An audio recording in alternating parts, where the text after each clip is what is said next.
Today's story is called Jesus is Risen. It's a very old book that I found in my library. It's a little book, and it's from 1985, so it's 35 years old, and it's a Bible story that is retold from the story in the Bible by Lorna Lewis, that would be the author, and illustrated by Arthur Baker, that would be the illustrator. It was very early in the morning. You could just pick out the shape of the cross on the top of the hill.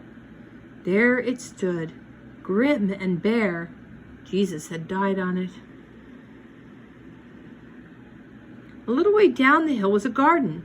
It was a bit wild and overgrown, and in one corner was a tomb.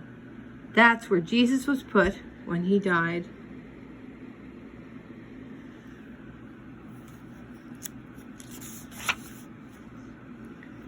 Into the garden came a woman. Her name was Mary Magdalene. She was one of Jesus's friends. She wanted to make sure everything was all right at the tomb.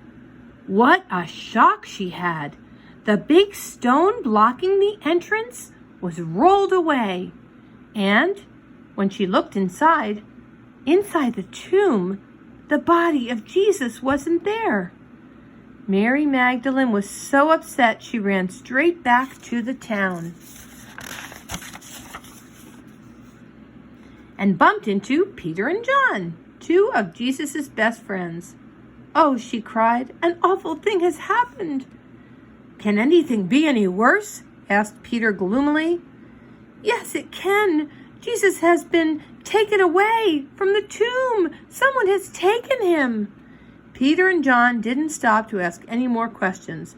They picked up their coats and ran as fast as they could to the tomb in the garden. Mary Magdalene ran back too, crying all the way.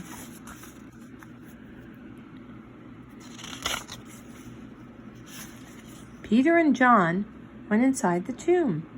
It was dark and eerie, but they could see soon enough that it was quite empty. The strangest thing was that the cloths which Jesus' body had been wrapped in were there, folded up neatly.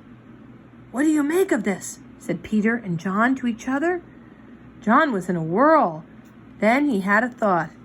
"I'm sure Jesus said something like this would happen." And they hurried back to Jerusalem to tell the others. Meanwhile, Mary Magdalene sat outside the tomb. How sad she felt. Then she looked inside the tomb again and saw two angels. "Why are you crying?" they asked.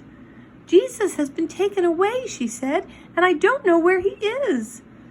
Just then, somebody behind her said, "Mary." It was only after he spoke that Mary realized it was Jesus. "Master," said Mary, and she ran to hug him. She was so happy to see Jesus alive again. The trouble was, when Mary Magdalene told all Jesus' friends that she had seen him alive with her very own eyes, they didn't really believe her. They were so sad and puzzled, you see, except for Peter and John, who weren't sure. "Well, you might be right," they told her, clapping her on the shoulder, "but it might be a dream." Now, a little later that day, Cleopas and a friend set off from Jerusalem on the road to a village called Emmaus. Jesus came up and joined them. You know it was Jesus, but they didn't.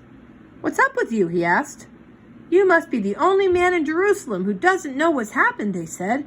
"Our friend Jesus, a great prophet, was killed. What's more, his body's vanished. And would you believe, Mary Magdalene says she's seen him alive." "You are silly," said Jesus. "Didn't you know it all had to happen like this, just as the prophets said?" And he told them of the parts about himself in the Jewish writings and what they meant. It was almost evening when they reached Emmaus. "Stay and have something to eat with us," said Cleopas. So Jesus did. And he took the bread, blessed it, and broke it. And suddenly they realized who he was.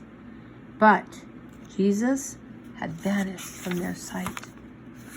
They forgot all about supper. "We better get back to Jerusalem and tell the others," said Cleopas to his friend. So they ran all the way back into the city, along the back streets, up the stairs to the room where Jesus' friends were. "We've just seen Jesus," they shouted, "and talked to him for ages." There was absolute uproar. Everyone was talking and shouting. "I don't believe it," said Matthew. "I told you so," said Mary. There was so much noise and everyone was so excited that they didn't notice right away that Jesus was there in the middle of them.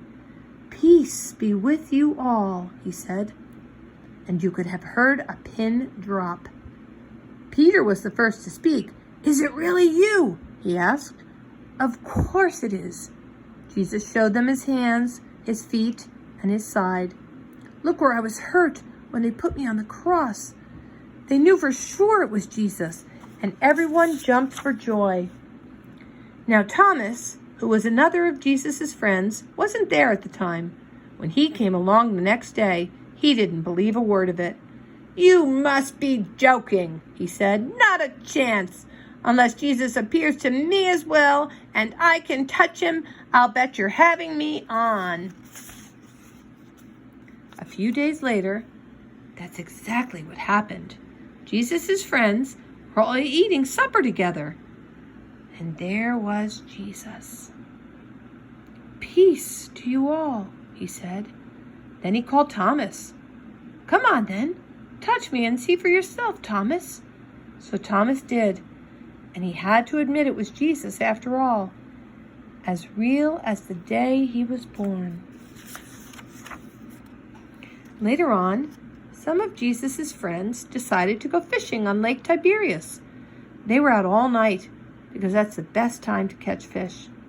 But they didn't catch a sprat. "It's morning," said Peter. "Let's give up. I'm hungry." Then a voice called from the shore. They didn't know it, but it was Jesus. "Ahoy! Why don't you throw your nets out on the other side?" They did. There were so many fish, they had to pull the nets into the shore with them. "Look," said John, "it's Jesus." Peter was so excited he swam to the shore. Jesus had got a fire going. When the others had come into land, he said, "Come and have breakfast." So they cooked some fish. Jesus got some bread out, and they had a slap-up breakfast, one of the best they ever had. Soon after that, Jesus went to join his Father in heaven. But he promised that he would be with anyone who was his friend, always. I hope you enjoyed that story. I did.